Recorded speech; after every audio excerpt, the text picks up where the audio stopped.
All right, let's keep moving right along with the serial interface from the PLC. Now, we've got, we should be good to go. We've got the carriage kind of in the middle, so what we're going to do is we're going to write the project into the PLC, and it says, oh, I know exactly what's wrong. There's a syntax error in the ladder program, and it needs to be corrected. So we can look at the errors list, but it also is highlighting what the problem is. And let's first take a look at the errors list and see what that says, and tell you what the problem is. So it says that the rung 7, so it's in rung 7, it says there's no end instruction. And if you remember, I ran over my instruction when I was putting one of these guys in there, and I said I needed to put it back into my program, and I never did. So there's the end instruction there. It's got to be the, well, it's got to be the last thing in your program. Typically it's on the last rung. So now let's write the project in PLC. And again,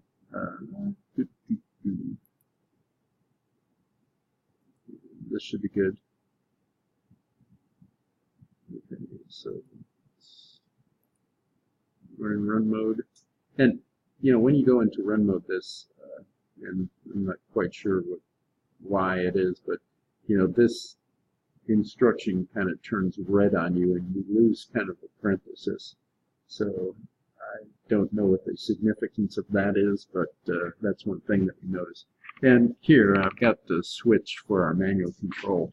So if we aren't in manual control, you know, again, if we're in normal operation, this command for moving to the dispenser or moving to the sorter would never happen.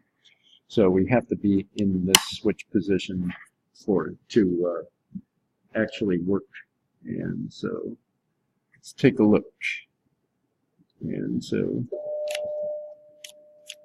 and that is not doing what I want. Oh, so I need to turn this off.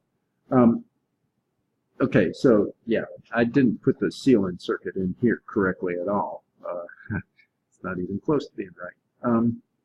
So, and I had to turn it off, so I got to do, well, I'm going to do two things. I'm going to disconnect from it. And what I need to do, so I'm going to break the sealant circuit, and what I'm going to use, I'm going to use my stop command. So our stop command is a normally closed contact, or normally open contact. So I'm going to put that in here. So yeah, that was not good programming. So yeah, when we're running, we need to turn that off when we're trying to stop it.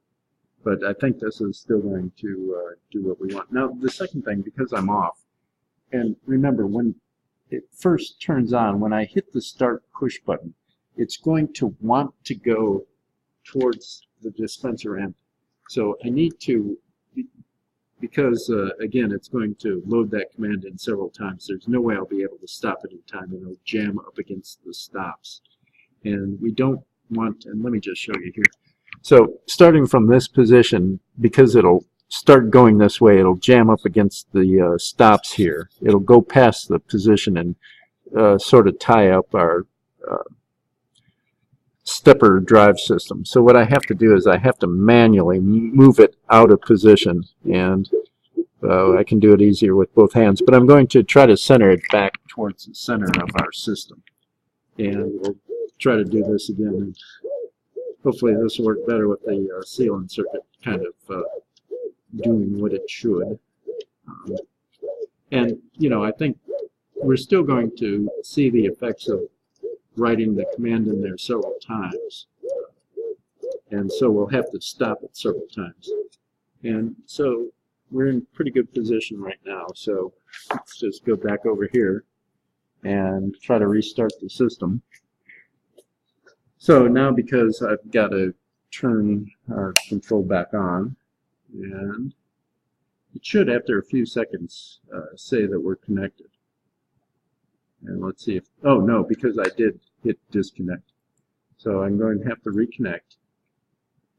And we're okay to connect. And I don't want that other program in there, that's for sure. And now we'll just write the project into the PLC. This should work a lot better. And again, when we first hit start, it's going to move towards the dispenser. Now, the thing of it is, and what we want to see is, because we're loading this several times when I hit the start push button. So if it loads it, 8 or 10 times, I'm going to have to get 8 or 10 stops out of the stop push button before it actually stops the carriage. So let's take a look. So we're running. And it takes 3 full presses of the push button on the stop before it actually stops. And again, it probably wrote at least a dozen commands that say, go to the dispenser, go to the dispenser. And even though I have my finger on the button for a long time, I have to keep it on there to clear out the buffer.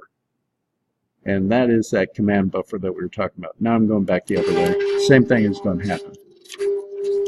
And what I'll try to do is I'll try to be a little quiet here.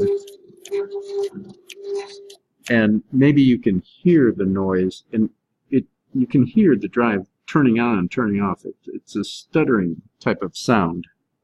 So let's see if we can hear this.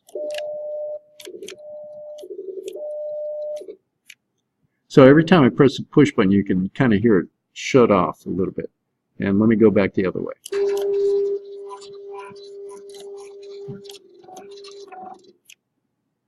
Okay, now I'm going to kind of move the webcam so we can try to take a look at it. Maybe it'll be a little more obvious if you're looking at it. But now it's going to be coming towards you, and I'm going to have to, again, press it several times. And you want to see if you can kind of watch the carriage actually do a little stuttering when I'm trying to stop it.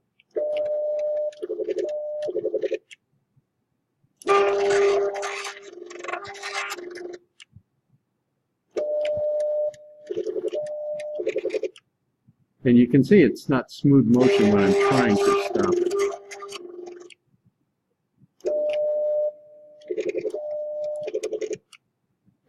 It's actually stopping and starting, stopping and starting. So, that buffer has to clear out. So now what I'm going to do is well, we can keep it up there and take a look at it.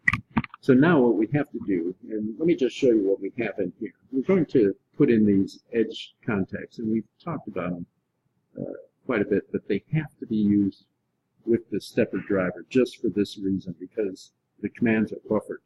Now there's a couple ways around it, but what we're going to do is we're first going to do it with these edge triggers. And basically, let's say this pulse this is me putting my finger on the start push button. So even though I'm trying to do it really quick, if this is scans, this is happening several scans.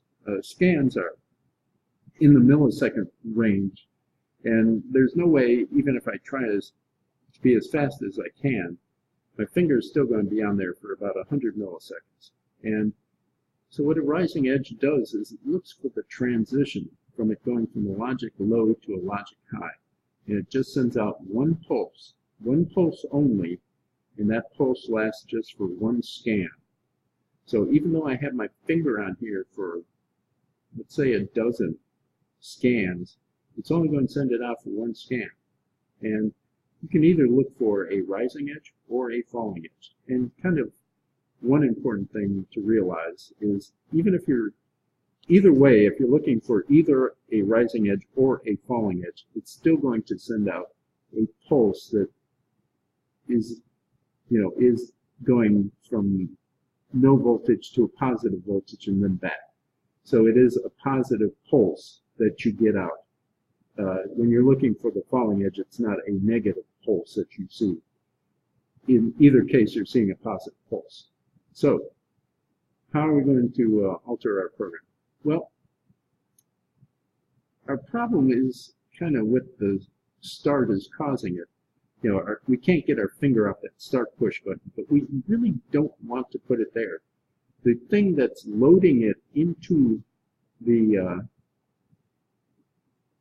send command, and the thing that's sending out multiple times is this move command here, either to the sorter or to the dispenser. So what we have to change is we have to change that to edge trigger. And this is pretty easy. If we go up into this menu, we can do it on the fly. So, and if we go into instructions, it's even easier. So we go into contact, and right in the contact, they have normally open, normally closed, and then they have this edge contact. And here, we're going to keep our same address, and we can pick, do we want a rising edge or a falling edge? Now, for these two, we're going to say we want the rising edge, because when we press that push button, it gives us a transition from low to a high. So we want that rising edge on both of these. So I'm going in for both of these and change these to a rising edge, which is by default. And that's fine. Now for the stop, because it's normally closed, I really want to look for a negative transition. So I'm looking for a falling edge. So rising edge for those two, and for this one I'm looking for the falling edge. And you can see if you're looking for the falling edge, it gives you down arrow, rising edge is the up arrow. So now when we do this, it's going to stop immediately because we're only loading it into this one time. So it's only sending out one command that says move to the dispenser.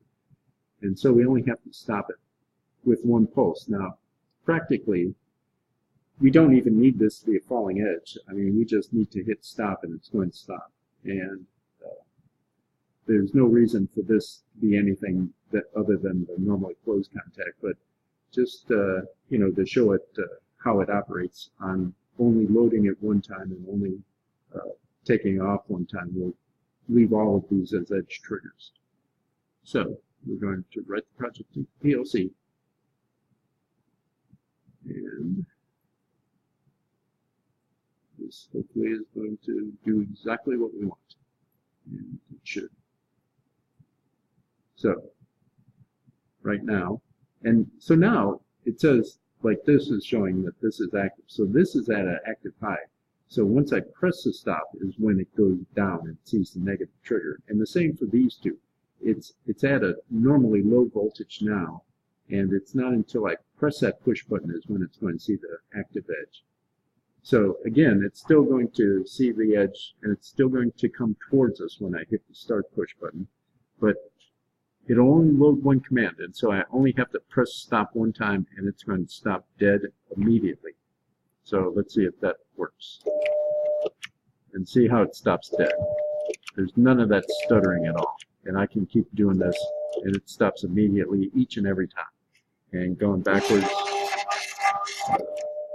well, actually I hit the stop push, or the start push button accidentally. But here's reset, here's stop, reset, stop, reset, stop. And, again, here's start, stop. And every time it does it immediately. And that was an interesting thing. So what I had done is, and I'll do this, is I'll hit reset and then I'll hit start. So again, it's putting in this command to go towards the sorter. And now if I hit start, now it's loading, if I stop it, now it's got the command to go backwards. So, but then you can stop it. And that was just the accident push button there. Wrong way. But this is what you need. You have to have these edge triggers for when you're sending out these commands. Otherwise, you send out a whole bunch of commands, and it's not, well, I mean, there's no way around it. You have to send out one command. Now, instead of this stop jog, there's another command that we can kind of use, and we actually have to use when we're in the single sensor mode. And that kind of takes care of both problems. But we started out just in the 4-sensor design, just jogging it from position to position. And because we're jogging it, it's the stop jog that's the command that you use to stop it. And that's how we first noticed this problem. And you need to be aware of it, and you need to code your design to take that into account. And so it stops immediately. And you don't want it to jam at the endpoints with your linear actuator. we have done that probably several hundred times. So, you need to be aware of that, and we'll see you next time. Thanks.